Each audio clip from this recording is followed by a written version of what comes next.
အားလုံးပဲမင်္ဂလာ Soft Pro Control PSC HMI SCADA page ကနေပြီးတော့ကြိုဆိုပါရစေအခုဒီ project လေးကတော့ကျွန်တော်တို့ကပြီးခဲ့တဲ့ video မှာကျွန်တော်ပြခဲ့ပြီးတဲ့ဒီ Alarm Bradley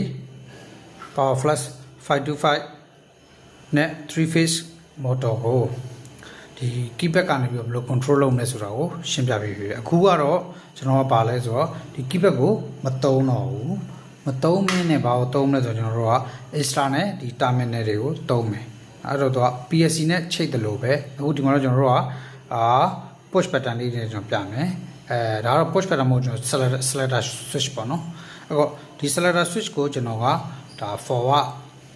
start stop နဲ့သုံးမယ်အဲ့တော့ဒီမှာ terminal number 2ကိုကျွန်တော်ကဝါရတွေ့ရမယ်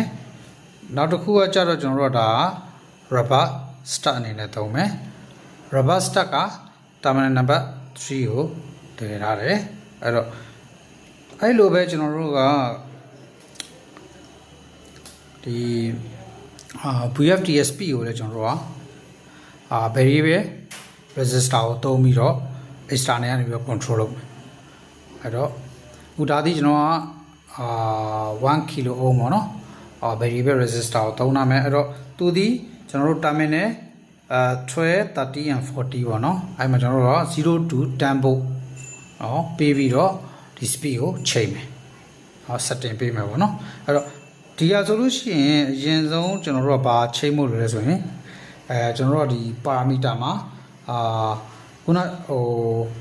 ပြီးခဲ့တဲ့ဗီဒီယိုမှာပြထားလို့ပဲကျွန်တော်တို့က P046 ကိုကျွန်တော်တို့ကenter ကျွန်တော်တို့နှိပ်လိုက်မယ် P046 ကိုကျွန်တော်တို့1ဆိုတော့ဒီterminal ဒီ keypad ကနေပြီး controller အဲ့ဒါကိုကျွန်တော်တို့ကဘာလို့ချိန်မလဲဆိုရင်2လို့ချိန်မယ်2လို့ချိန်မယ်ဒီ enter နှိပ်မယ်2ဒီကျွန်တော်တို့ကဘယ် control လုပ်မလဲဆိုလို့ရှိရင်ကျွန်တော်တို့က external ဒီ terminal ကနေပြီးတော့ control လုပ်နောက်တစ်ခါကျကျွန်တော်တို့က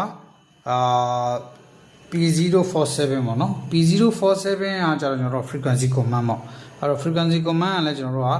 တို့က1ကဒီ local keypad ကနေပြီးတော့ control လုပ်မယ်အခုကျတော့ကျွန်တော်တို့ကဘယ်ရလဲဆိုဒီ variable resistor နေပြီးတော့control လုပ်မယ်အဲ့တော့ကျွန်တော်တို့ကဒါကိုဘယ်ကို change လဲဆိုရင်5ပေါ့နော်5ဒီဒါကျွန်တော်တို့ဒီ0 to 10 volt ဒီ variable resistor နေပြီးတော့ control လုပ်မယ်ကျွန်တော် enter နှိပ်ချလိုက်မယ်နော်အဲ့တော့ဒီ IO terminal မှာကျွန်တော်က